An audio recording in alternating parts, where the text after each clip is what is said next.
Assalamualaikum warahmatullahi wabarakatuh. Salam dan bahagia Bapak Ibu guru penggerak.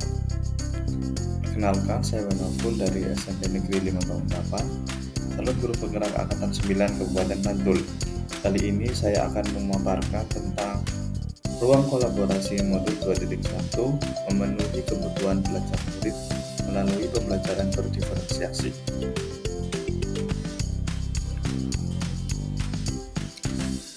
Analisis skenario implementasi pembelajaran berdiferensiasi jenjang SMP. Pak Dudidam, seorang guru SMP, ingin mengajarkan murid-muridnya materi tentang iklan. Tujuan pembelajarannya adalah murid-murid dapat menangkap makna secara kontekstual terkait fungsi sosial, struktur teks, dan unsur kebahasaan dari iklan tentang produk dan jasa. Pak Dudidam lalu membuat skenario pembelajaran sebagai berikut. Di awal pembelajaran, Pak Dudidam melakukan diskusi untuk memperkenalkan murid pada topik tentang iklan dengan menggunakan beberapa pertanyaan pemandu seperti: apa yang membedakan antara iklan dengan bentuk tulisan lain? Iklan apa yang benar-benar menarik untuk kalian? Apakah dibutuhkan biaya untuk membuat sebuah iklan? Jenis pekerjaan apa yang tersedia dalam periklanan? Selanjutnya, Pak Dudidam meminta murid melakukan kegiatan tulis, berbagi dengan pasangan lain. Secara individu, murid akan diminta menulis 3 hingga 5 iklan yang menarik bagi mereka. Mereka lalu berbagi apa yang dituliskan dengan satu teman lain secara berpasangan. Saat berbagi, mereka boleh menambahkan pendapat. Setiap pasangan kemudian berbagi dengan pasangan lain. Setelah itu, Pak Dudidam melakukan diskusi dengan seluruh kelas. Ia akan menggunakan daftar iklan yang ditulis oleh masing-masing kelompok sebagai contoh. Kemudian membahasnya dengan menekankan pada target audiens sasaran, pesan utama, mengapa beberapa iklan lebih efektif daripada yang lain. Pak Dudidam lalu memperjelas konsep dan istilah periklanan sesuai kebutuhan. Selanjutnya, murid akan diminta untuk membentuk kelompok yang terdiri dari 4-5 orang untuk mendiskusikan kelebihan dan kekurangan berbagai jenis iklan. Setiap kelompok akan diberikan selembar kertas dan bekerja di meja mereka.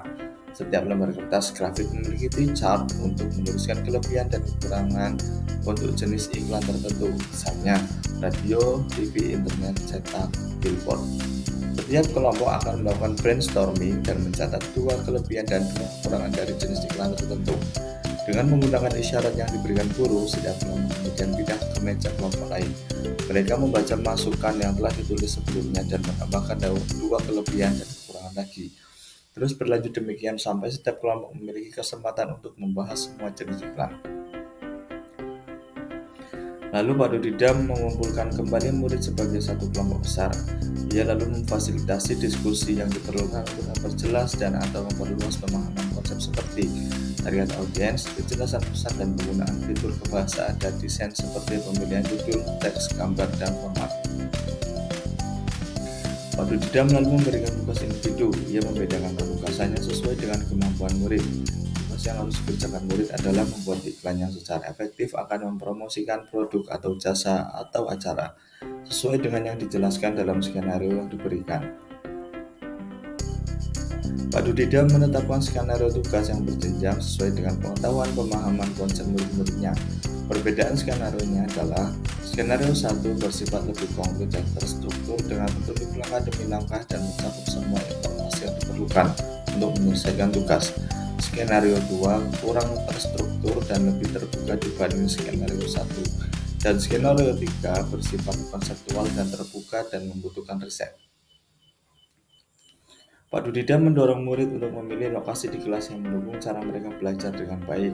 Misalnya, sendirian di tempat yang tenang, dekat teman di tempat yang untuk memudahkan bertanya jika bingung, atau di area ruangan yang lebih ramai bersama murid-murid yang lain memungkinkan mereka untuk saling berbagi ide. Hasil analisis. Apa kebutuhan belajar murid yang berusaha dipenuhi guru tersebut? Yang pertama, kesiapan murid. Hal ini terlihat dari Pak Dudidam mengajak diskusi untuk memperkenalkan murid pada topik tentang iklan dengan menggunakan beberapa pertanyaan pemandu seperti: apa yang membedakan antara iklan dengan bentuk tulisan lain? Iklan apa yang benar-benar menarik untuk kalian? Apakah dibutuhkan biaya untuk membuat sebuah iklan? Jenis pekerjaan apa yang tersedia dalam periklanan? Yang kedua, minat murid. Murid diminta menulis 3-5 iklan yang menarik bagi mereka.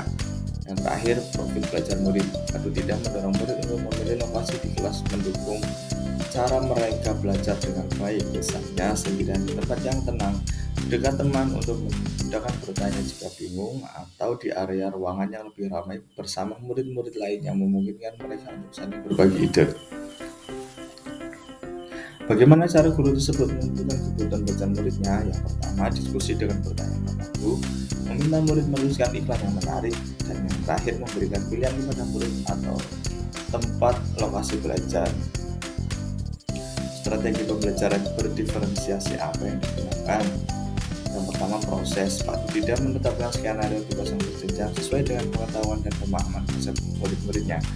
Selanjutnya, produk. Pak Tidak lalu memberikan tugas individu yang membedakan penugasan sesuai dengan kemampuan murid. Tugas yang harus dikerjakan murid adalah membuat iklan yang secara efektif akan mempromosikan produk atau jasa atau acara sesuai dengan yang dijelaskan dalam skenario yang diberikan. Bagaimana guru tersebut melakukan penilaian? Yaitu penilaian formatif. Pak Tidak melakukan diskusi dengan seluruh kelas. Ia akan menggunakan daftar iklan yang ditulis oleh masing-masing kelompok sebagai contoh, kemudian membahasnya dengan menekankan pada target audiens sasaran, pesan utama, mengapa beberapa iklan lebih efektif daripada yang lain. Terima kasih, semoga bermanfaat. Salam dan bahagia. Assalamualaikum warahmatullahi wabarakatuh.